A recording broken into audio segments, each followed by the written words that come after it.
Well, as it might seem obvious, I'm going to emphasize the Kubrick influence in Barton Fink, and it's definitely there, and it's very explicit with the setting of the hotel, which obviously mirrors The Shining, the way Jack's madness and the way he spirals, and that mirrors, of course, Barton as well. But the Coens are drawing on a huge list of allusions and other directors, Hitchcock, Polanski, but I'm going to really emphasize two tacks, which I think are the most powerful, which is this kind of tension between high and low culture with Hollywood writers, and that's something that they've played with in other films, and these kind of allusions to fascism, and specifically kind of a Jewish history in the way Jews think about the subject, because again, it's really, really difficult once you analyze the film to escape how many and how often Jewish themes, authors, writers, history keeps popping in and out of the film. So, at its basic level, it's a writer dealing with writer's block, and there's this mythology that the Coens were suffering from writer's block, and that's the product of the film, but they've been pretty adamant that's not the case. So, it's not just a simple case of writer's block. It really has to be taken as this very fictional version of their idea of Hollywood and how this left wing playwright is essentially trying to sell out, but he feels so guilty and he's torn between what he thinks his work means, that it's going to be a kind of new revolutionary art that's going to be for the common man, as he puts it often over and over again. But he just basically does want to sell out to the studios, but he's kind of torn over that process, and the film is sort of this resulting tension between how does a writer maintain integrity in Hollywood and how do they just produce good work, and all the symbols from the woman on the beach to Charlie and things like that are sort of like allusions to this underlying madness, because we never know for sure if any of this is real. Are there these detectives after him? Is the studio boss as kind of like authoritarian as he seems?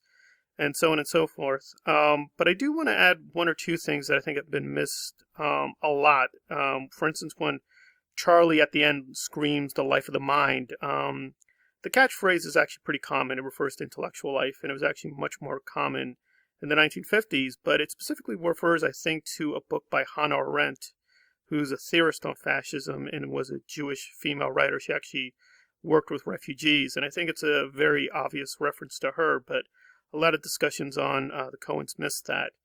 Another is that although there is a lot of allusions to the plot of The Shining, it's a little less serious than The Shining, I think, on several points, because with The Shining we have all these symbols such as the Adler typewriter. The Adler means eagle in German, as well as huge amounts of Native American art. And so we can kind of see that The Shining is reflecting on historical violence by Western society, but in particular about male power and the way it's being used throughout the centuries. So it's a little bit more of a serious comment.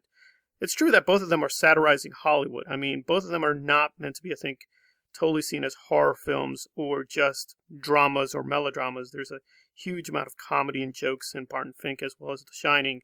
So you have to be careful about taking it too seriously. It is sort of being very open about joking about itself in the way that film and film culture can never really achieve the status of literature, so it's always going to be stuck within this popular realm.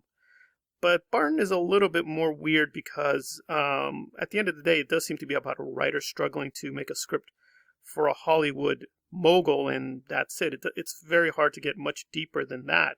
Although I do think there's a lot of power in the way that when we see the studio boss with these kind of Roman statues all around him, it's obviously very reminiscent of fascism and how he moves from having a business suit to this outright general's outfit, sort of signaling the rise of fascism and things like that. That's a very potent image, as well as the way that Charlie sort of progressively reveals more about himself, that he may be a serial killer, the way the detectives can stand in for Hitler and the fascists and things like that. That's really interesting. But again, Barton himself seems like a very, very empty character. I don't know if that's an intentional ploy, because the Coens themselves say that this is very instinctive. They never really planned to do a particular allegory or particular story, and it was really John Turturro who really worked on making sure that the character of Barton was really modeled on a left-wing writer and playwright, a very famous one. And the only major difference is that he was a very sociable guy, whereas Barton comes off as very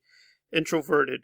So he did do a lot of method acting, but the Coens themselves seem to just go back and forth between a lot of these playful allusions to Hitchcock, all these shots and the way they're composed, and we're not meant to take the whole quote-unquote reality of the world too seriously. So it's very unclear how strongly this is meant to be taken as a real struggle that all writers are dealing with, as opposed to just this one interesting, if weird, character.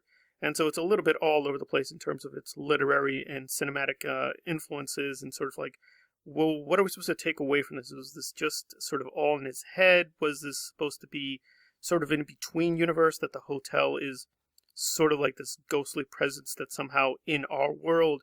Again, it's never really quite clarified at the end. I guess we're just supposed to take it for what it is, if you can take it as a deeper struggle, both in terms of historical as well as individual terms about the Jewish writer and how they're going to kind of cope with the Hollywood system.